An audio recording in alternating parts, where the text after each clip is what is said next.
al-Assad to the Turkish al-Assad channel and Aydınlık newspaper. The events in Syria are the result of a foreign conflict linked to the regional map. Russia, those who are changing towards a syncretic. And Syria celebrates the World Health Day.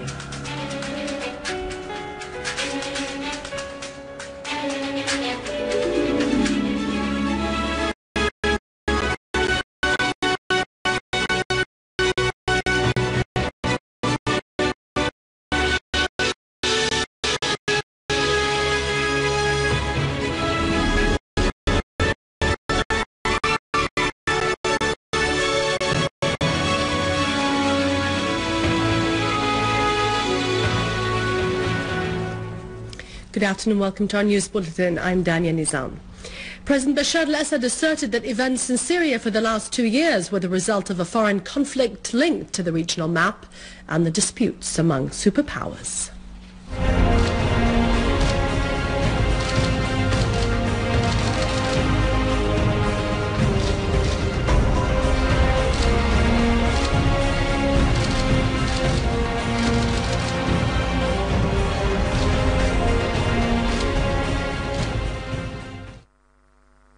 President Bashar al-Assad affirmed that what has been taking place in Syria for the last 2 years was the result of an external conflict related to the regional map and the conflict among major powers, warning that any chaos in Syria would directly move to neighboring sides and states and far from this into the Middle East to create a state of instability.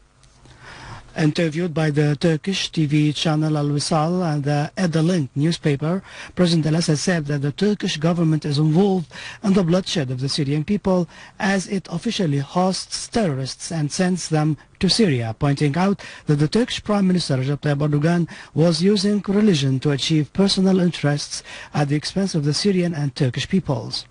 His Excellency stressed that the future of Syria, its destiny, and the mechanism of choosing its political leadership is an internal Syrian decision, and no state has the right to interfere in it, pointing out that the red line Syria puts for dialogue was foreign intervention, and there are no red lines other than this, and Syrian people can discuss everything.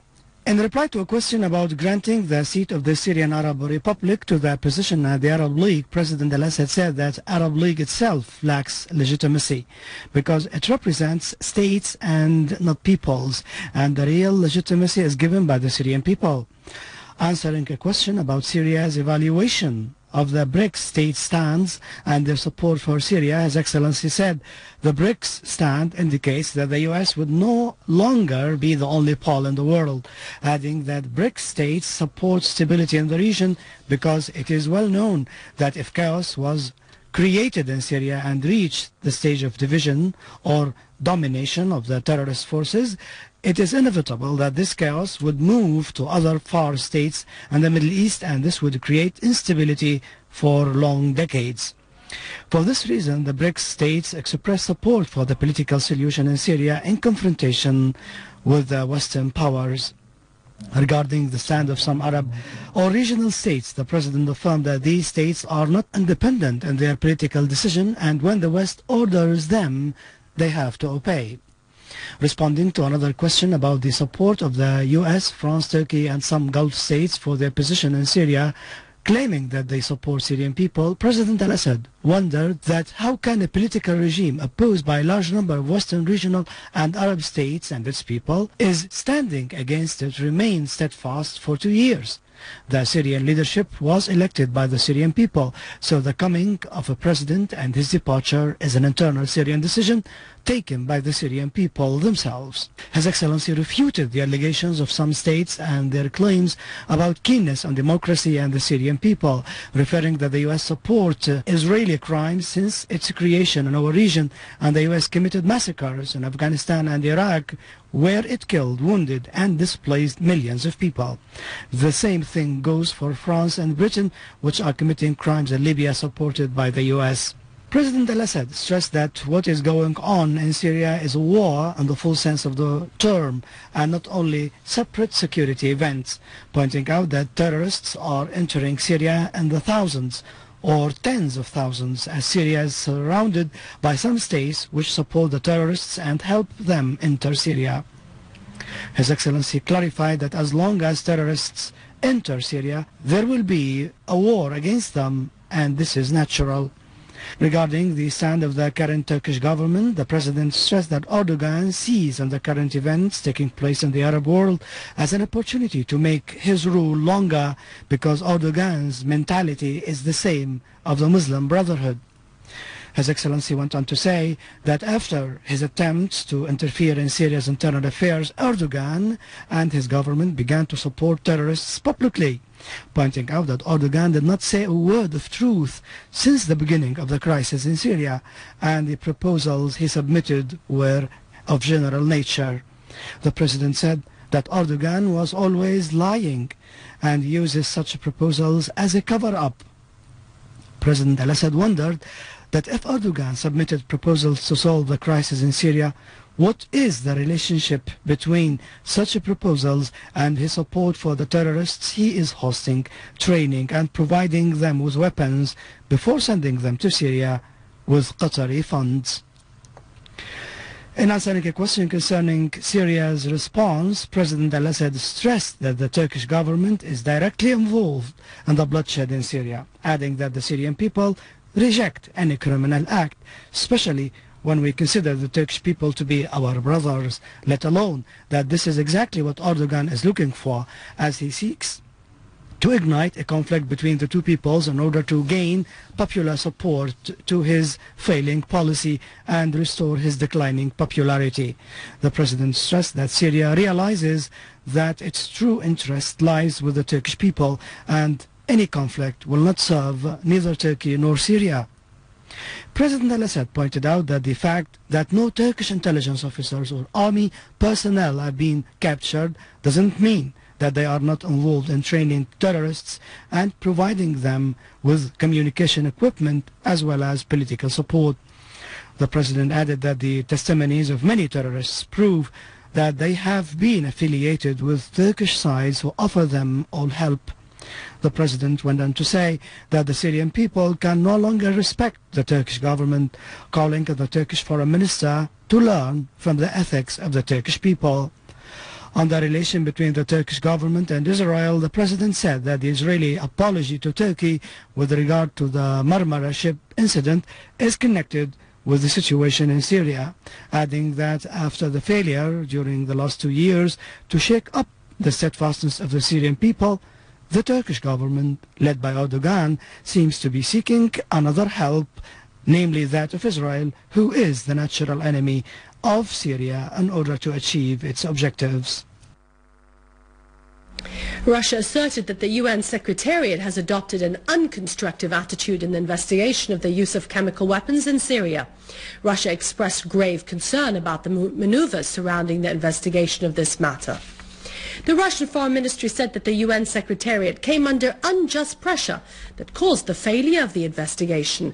Russia pointed out that the UN Secretariat was making unreasonable and unnecessary demands about allowing all persons and experts to enter everywhere and to use all means of communication and transport.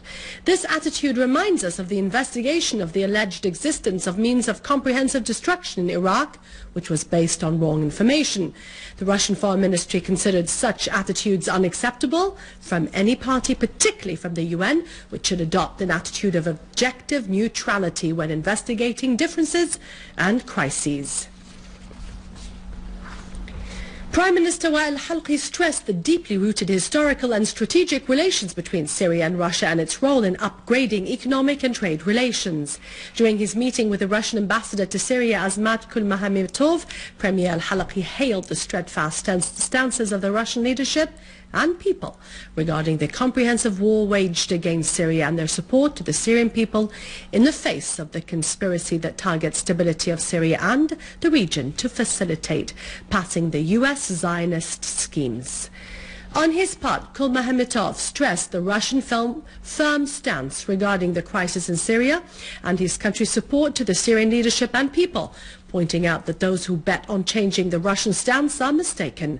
The meeting tackled means of improving trade and economic relations to include all other domains, such as oil, electricity, medicine, transport and communication, to consolidate Syria's steadfastness in the face of the unjust siege imposed on it.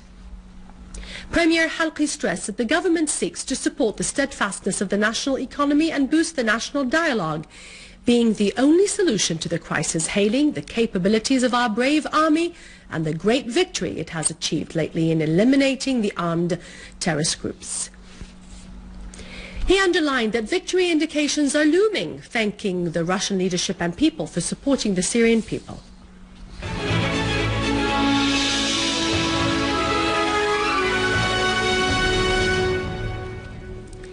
In the Damascus countryside, the Syrian Arab Army unit have completed the siege of the eastern Ghouta and cleared the whole area from the Damascus International Airport up to Adra and the southwestern Dmir from terrorists whose remains are being chased away. In Aleppo and its countryside, the Syrian Arab Army unit inflicted heavy casualties among the terrorist groups and destroyed a number of their hideouts with their weapons and ammunition, killing and wounding many terrorists. The Syrian Arab Army unit destroyed 8 terrorist vehicles carrying heavy and medium machine guns in the southern part of the Aleppo countryside. A Syrian Arab Army unit also targeted terrorist groups and hideouts in several areas in the countryside, destroying terrorist vehicles carrying machine guns and a number of terrorists. In Handarat, a Syrian Arab Army unit destroyed an anti-aircraft gun and 2 vehicles carrying weapons in addition to 4 other vehicles near Al-Kindi hospital. Our valiant army also targeted terrorist hideouts in the areas of Al-Shqif, Sheikh Maqsood and Al-Sha'ar, killing and wounding several terrorists. In Hama, a Syrian Arab Army unit clashed with terrorist groups in various areas in the countryside. The clashes led to the death of several terrorists and the wounding of many others, in addition to confiscating their weapons. The sheikhs of the monotheist Muslims in Syria asserted that the state and its institutions remain the only Syrian guarantee against the disruptive acts of the extremist terrorists supported by foreign powers. They denounced the fatwas of murder and instigation issued by some sheikhs from outside Syria. They stressed the fact that the monotheist Muslims were keen to preserve the state exactly as they remain keen to protect their own homes. Murder has never been and will never be part of their religious teachings. They described Jumblat as a dwarf and a chameleon. The Jerusalem paper Al-Manaz said the armed terrorists in Syria were fighting among themselves. The paper said that there were organized groups among those gangs whose job is looting and theft from factories in order to sell the stolen things in the Turkish markets with the full knowledge and collusion of the Turkish government and security forces. The Lebanese paper Al Diyar said that young Muslim brothers in Egypt registered their names to go to Syria in order to fight side by side with the terrorist groups there. The paper said that the Egyptian authorities have taken no decision to prevent them. The names are registered in the office of the Muslim brothers in Cairo, which ensures sending them via Sinai to Jordan, from which they are smuggled into Syria. The Turkish writer Mustafa Yalçın published an article in a Turkish paper, Ifransel. He asserted that Erdogan's government was colluding with Al-Qaeda terrorist organization in Syria and with Israel in order to spread wars in the region. The paper added that Erdogan's exaggerated attitude against Zionism was no more than a deceptive tactic used to deceive the Islamic nations.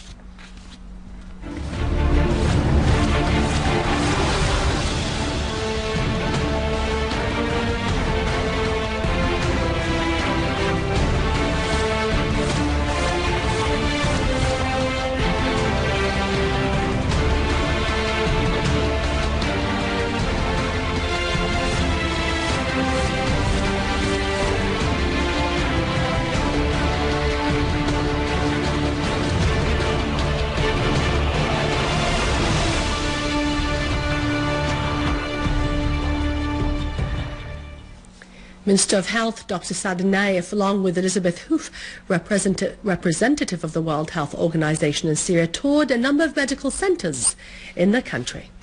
Marking Health Day and with the aim of inspecting the work in the medical centers, Minister of Health Dr. Saad Naif and World Health Organization representative in Syria, Elizabeth Hoof, inspected a number of health centers in Damascus and were briefed on the health services provided to the citizens there. Ministry of Health has health posts where people can go and have their blood pressures measured regularly.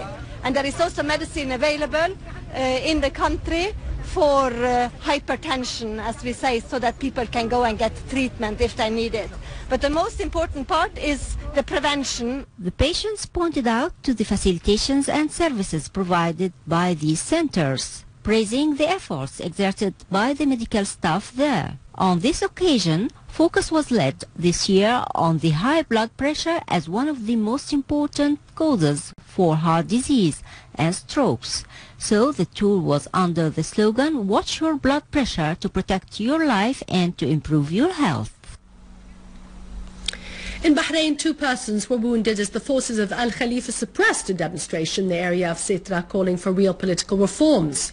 The Bahraini opposition said the security forces used splinter bullets and tear gas to disperse the demonstrators. For 2 years, Bahrain has been witnessing popular protests calling for political, social and economic reforms. These protests are faced with suppression and violent practices, while some Gulf countries, particularly Saudi Arabia, have deployed forces to support Al Khalifa in suppressing these protests. That concludes our news bulletin for today. For more information, you can visit our website on syriaonline.sy. And later, it's our economic news with Vani. God bless you, and always and forever, long live Syria.